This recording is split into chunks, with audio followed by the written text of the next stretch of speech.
ओम शांति। 5 जून 2023 आज शिव बाबा के मधुर महावाक्य। मीठे बच्चे, इस समय तुम सबकी वानप्रस्थ अवस्था है। तुम्हें वाणी से परे अब वापस घर चलना है, इसीलिए बाप को याद करो।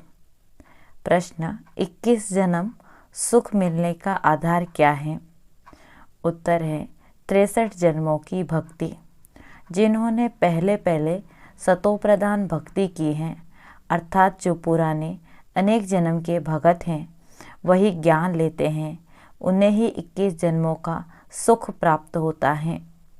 अभी तुम्हारा भक्ति का पाठ पूरा हुआ। भगवान तुम्हें भक्ति का फल देने आए हैं। भक्त भगवान नहीं हो सकते। गीत है, माता ओ माता तू है सबकी भाग्य विधाता। ओम शांति। बच्चों ने माता की महिमा सुनी। अब माता को तो भगवान नहीं कहा जा सकता, क्योंकि भगवान को पिता कहा जाता, परम पिता। अब पिता है तो माता जरूर चाहिए। माता को बहुत मानने वाले हैं। माता है तो पिता भी हैं। माता अपने को भगवान कह न सके। यह पॉइंट धारण करने की है। जगत अम्बा की कितनी महिमा है। ऐसे नहीं कहेंगे कि भगवान व बाप सर्वव्यापी हैं। नहीं, जब माता पिता कहा जाता है तो बच्चे भी हैं। अगर सर्वव्यापी हैं फिर तो सब भगवान हैं। फिर तो भगवती भी नहीं हो सकती। सर्वव्यापी के ज्ञान में भगवती तो रही ही नहीं। सभी भगवान हैं तो आत्मा ही पिता हो गई, माता तो रही नहीं। यह बड़ी अच्छी समझने की व समझाने की बात है। तुम जानते हो, कोई भी आत्मा अपने को भगवान कह नहीं सकती। भक्त कहे हम भगवान हैं तो फिर माता सिद्ध हो नहीं सकती। और फिर भक्त तो पुनर्जन्म लेते हैं। भगवान तो पुनर्जन्म ले नहीं सकता। ऐसे तो नहीं भगवान को अपना शरीर है। तो इस सर्वव्यापी की बात पर अच्छी रीति समझाना है। भक्तों के लिए भगवान चाहिए ना। अनेक जन्म हैं, ब्रदर्स और सिस्टर्स सभी भक्त। आत्मा कहती है इस समय मैं भक्ति कलट में हूँ। फिर आत्मा कहेगी अब मुझे बाप मिला है तो मैं ज्ञान में हूँ। आत्मा ही ज्ञान सुनती है। भक्त तो पुनर्जन्म लेते हैं। भगवान तो पुनर्जन्म ले नहीं सकते। यह इनका शरीर नहीं है। यह तो सभी जानते हैं। 5 तत्वों का शरीर लेकर भगवान को जन्म नहीं लेना है। वह तो पर काया प्रवेश करते। ये ब्रह्मा विष्णु शंकर तो सूक्ष्म वतनवासी हैं। हर एक बात अच्छी रीति बुद्धि में बिठानी है। आत्मा कहती है मैं एक पुराना शरीर छोड़ दूसरे में प्रवेश करती हूँ। पुराना शरीर छोटा है व बड़ा है, एक छोड़ दूसरा लेती हूँ। यहाँ तो अचानक भी छोटे व बड़े का शरीर छूट जाता है, परंतु वहाँ तो पूरी आयु होने पर समझते हैं अब पुराना शरीर छोड़ नया लेना है। तो यह ज्ञान आत्मा में है ना। आत्मा पुनर्जन्म लेती हैं, परमात्मा के लिए तो नहीं कहेंगे। ब्रह्मा विष्णु शंकर को भी परमात्मा नहीं कहेंगे। वे भी सूक्ष्म वतनवासी हैं। बाबा तो मूल वतनवासी हैं। और कोई नहीं समझते कि परमात्मा मूल वतन निर्वाण धाम में रहने वाले हैं।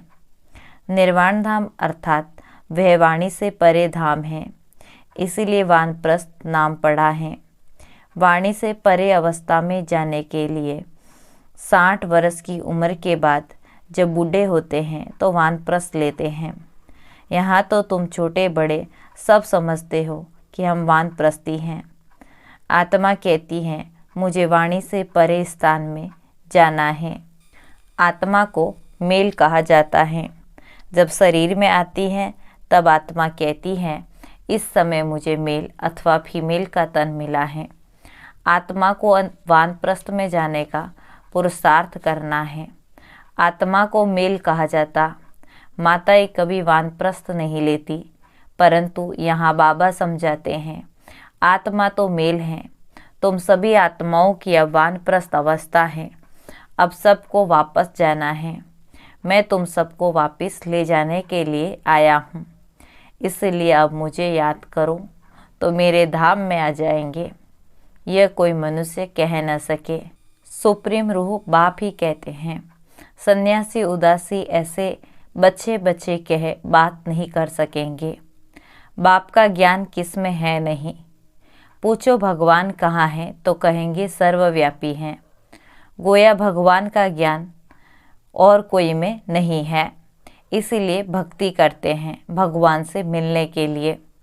परंतु कैसे और कब मिलेंगे यह किसी को पता नहीं है। बाप कहते हैं कोटों में कोई मुझे पहचानते हैं। मनुष्य तो सरसों मिसल अथाह है।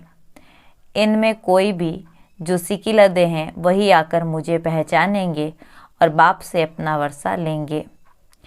तुम समझा सकते हो कि इस समय सभी भगत हैं, चाहते हैं हम भगवान से भक्ति का फल लेवे। अगर तुम सब भगवान हो तो फिर भक्त तो कोई हो ही नहीं सके। अगर तुम भगवान हो तो बाकी तुमको क्या चाहिए। भक्तों को फिर मिलना है भगवान से। अपने को भगवान कहना यह तो एक इंसल्ट है, इससे बड़ी इंसल्ट कोई होती नहीं। अल्लाह से तो हम बहिश्त का वर्षा लेना चाहते हैं। तुम कहते हो हम अल्लाह हैं, अब तुम ही जज करो। तुमको कोई कहे हम अल्लाह हैं, यह कैसे हो सकता। अल्लाह तो सबसे बड़ा है। यह बहुत समझने की बातें हैं। कभी भी कोई अपने को अल्लाह अथवा भगवान कह न सके। बाप सबका एक होगा। ऐसे बहुत कहते हैं परमात्मा सर्वव्यापी हैं। अरे तुम भगवान हो, हम तुम नहीं मानते। हम तो भक्त हैं, आशिक है उस मासूक के। एक परमात्मा को ही पतित पावन कहा जाता है। तुम समझा सकते हो। तुम्हारे बड़े तो कहते रहे रचयिता और रचना बेअंत है। तुम फिर अपने को रचयिता कैसे कहते हो। बीज बेअंत हो नहीं सकता। झाड़ को बेअंत कहते हैं। इतने पत्ते आदि गिन नहीं सकते। एक बीज से कितनी टाल टालियाँ पत्ते आदि निकलते हैं। तुम हो चैतन्य, बोलते चालते हो। इससे बड़ी महिमा मनुष्य की होती है। बाबा कहते हैं मैं आकर बच्चों को सारे ड्रामा का राज समझाता हूँ। यह बना बनाया ड्रामा है ना, ड्रामा के ऊपर चलते रहना है। तुम बाप के बच्चे स्वदर्शन चक्रधारी बनते हो परम पिता परमात्मा द्वारा, क्योंकि वह भी स्वदर्शन चक्रधारी हैं। तुम आत्माओं को बैठ बाप समान बनाते हैं। तुम सृष्टि के आदि मध्य अंत को जानते हो। तुम नई दुनिया के लिए, नए धर्म की स्थापना के लिए नई बातें सुनते हो परम पिता परमात्मा से, जो सृष्टि को भी पावन बनाते हैं, तुमको भी नया बनाते हैं। नई सृष्टि में फिर नया जमाना स्वर्ग का होगा। अभी तो नर्क का जमाना है। तुम नर्क के जमाने में हो। अभी परम पिता परमात्मा ही आकर तुमको स्वदर्शन चक्रधारी बनाते हैं। यह हर एक बातें नई हैं, धारण करने के लायक हैं, परंतु धारणा सभी को नहीं होती। धारणा होने से खुशी का नशा रहता। ग्रस्त व्यवहार में रहते इसी नशे में रहना है। स्त्री हो या पुरुष, हर एक को स्वदर्शन चक्रधारी यहाँ ही बनना है। बाकी भुजाएं तो हर एक को दो ही हैं। मनुष्य जो 84 जन्म लेते हैं उनको 4 भुजाएं हो नहीं सकती। तुम ऐसे कभी नहीं सुनेंगे कि शंकर को 100 या 1000 भुजाएं हैं। ब्रह्मा को भुजाएं दिखाई हैं। 4 भुजा वाले ब्रह्मा के पास गया, 1000 भुजा वाले के पास गया। ब्रह्मा की संतान वृद्धि को पाते रहते तो कितनी भुजाएं हो जाएगी। प्रजापिता है ना, सृष्टि रची है तो बरोबर बाहे हैं। बाकी मनुष्य कोई 4 या 6 भुजा वाले नहीं होते। सूक्ष्म वतन में तो कुछ है ही नहीं। यह सब बाप बैठ समझाते हैं। कहते हैं इसने अर्थात ब्रह्मा बाबा ने भी बहुत शास्त्र पढ़े, गुरु किए। वह है भक्ति मार्ग। तुम्हारा भक्ति का पाठ पूरा हुआ। तुम ऑलराउंडर हो। शुरू से लेकर तुमने सबसे जास्ती भक्ति की है। भक्त तो इस समय बहुत हैं, तुम तो थोड़े बच्चे हो। बाबा कहते हैं मैं तुमको साक्षात्कार कराता हूँ। कई भक्त याद करते हैं, उनको भी साक्षात्कार कराता हूँ। तुमने ही सतो प्रधान भक्ति की तो जरूर तुमने ही जास्ती जन्म लिए। 63 जन्म तुमने भक्ति की, उसकी एवज 21 जन्म तुमको सुख मिलता। कितनी समझने की बातें हैं। इसलिए नए जो आते हैं उनसे फॉर्म भराया जाता। फॉर्म बड़ा अच्छा है। तुम्हारा गुरु कौन? गुरु किया तो जरूर भक्त ठहराना। तुम ही भगवान हो तो गुरु क्यों किया? भगवान भगवान को गुरु कैसे बनाएगा? भक्त भगवान से मिलने के लिए गुरु करेंगे। तुम भगवान खुद ही हो, बाकी गुरु से क्या बनेंगे? बड़ा युक्ति से रमजबाजी से समझाना है। रोज नई नई बातें समझाते। मल्ल युद्ध में बड़ा युक्ति से लड़ते। कहाँ से फलाने को अंगुली लगाऊं, तीर मारूं। मनुष्यों ने आदिदेव ब्रह्मा को महावीर कहकर मुंजा दिया है।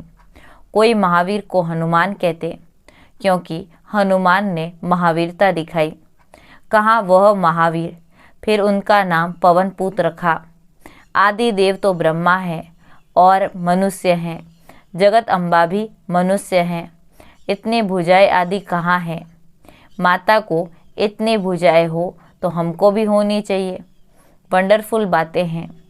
ऐसे नहीं, सभी धारण कर ज्ञान के उस नशे में रहते नंबरवार हैं। उन सत्संगों में भी ऐसी कोई बात नहीं रहती। यह तो स्कूल है, नंबरवार बच्चे हैं। कोई को माया का तूफान आया और यह गिरा। इसलिए ब्राह्मणों की माला बन नहीं सकती। फाइनल जब बनेंगे तो उसको रुद्र माला कहेंगे। तुम रुद्र शिव बाबा की संतान हो। रुद्र यज्ञ रचते हैं तो रुद्र का चित्र बड़ा बनाते, बाकी छोटे छोटे शालिग्राम बनाकर पूजा करते हैं। बाप बैठ गुह्य बातें सुनाते हैं। जो सर्विसेबल बच्चे होंगे उनको अच्छी रीति धारणा होगी और समझा सकेंगे। यह तो बड़ा सहज है। हम आत्मा हैं, कहते हैं ब्रदरहुड हैं। आत्माएं सब भाई भाई हैं। भाई भाई के फिर आपस में लड़ते हैं। जब कहते हो ब्रदरहुड हैं, फिर फादरहुड कैसे हो सके? सब ईश्वर कैसे हो सकते? सब भगवान भाई भाई कैसे हो सकते हैं? वह तो सब आत्माओं का बेहद का बाप है। कितनी सहज बातें हैं। तुम जानते हो ब्रह्मा द्वारा नई दुनिया की स्थापना होती है, फिर आहिस्ते आहिस्ते बढ़ती हैं। 1 से 2, 2 से 4 होते, ऐसे वृद्धि को पाते रहते हैं। बरोबर प्रजापिता ब्रह्मा है तो जरूर नई सृष्टि की रचना रचते हैं अथवा पुराने को नया बनाते हैं। मनुष्य फिर समझते हैं सागर में पीपल के पत्ते पर आया। अच्छा, उनको फिर किसने रचा? ये बाप बैठ समझाते हैं कि नई प्रजा कैसे रचते। वहाँ स्वर्ग में गर्भ में जैसे ही सिर सागर में आराम से बैठे हैं ऐसे अनुभव करते। उस समय कोई ज्ञान नहीं रहता। शास्त्रों में तो कैसी बातें लिख दी हैं। प्रलय भी बड़ी और छोटी दिखाते हैं। कहते हैं प्रलय होती हैं। बाप कहते हैं प्रलय कभी नहीं होती।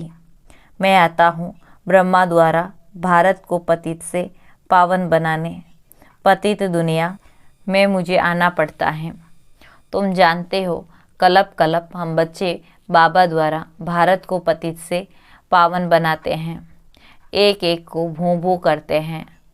सब विकारी पतित हैं। बाप है पतित पावन, उन द्वारा हम फिर खुदाई खिदमतगार बनते हैं। हम भी पावन बनते हैं और बनाते हैं। अच्छा, माता पिता बाप दादा का मीठे मीठे सिकिलदे बच्चों प्रति याद प्यार और गुड मॉर्निंग। रूहानी बाप की रूहानी बच्चों को नमस्ते। हम रूहानी बच्चों की रूहानी बाप दादा को याद प्यार, गुड मॉर्निंग और नमस्ते। धारणा के लिए सार। पहला पॉइंट, इस बने बनाए ड्रामा पर चलते रहना है। ज्ञान का सिमरण कर स्वदर्शन चक्रधारी बनना है। सदा खुशी में रहना है। दूसरी पॉइंट, भक्तों को भगवान का सत्य परिचय देना है, भटकने से छुड़ाना है, ब्रह्मा की मददगार भुजा बन खुदाई खिदमतगार बनना है। वरदान। अपने शुभ भावना के संकल्प से हर आत्मा में उत्साह भरने वाले सच्चे सेवाधारी भव।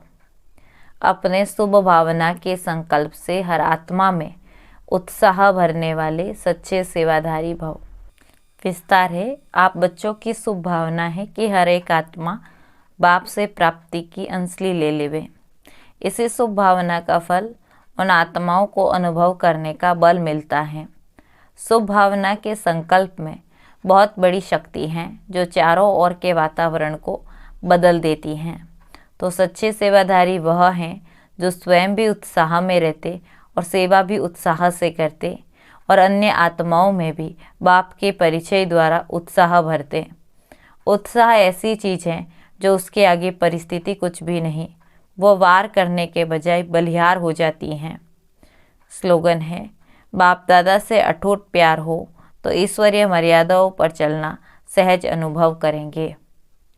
बाप दादा से अटूट प्यार हो तो ईश्वरीय मर्यादाओं पर चलना सहज अनुभव करेंगे।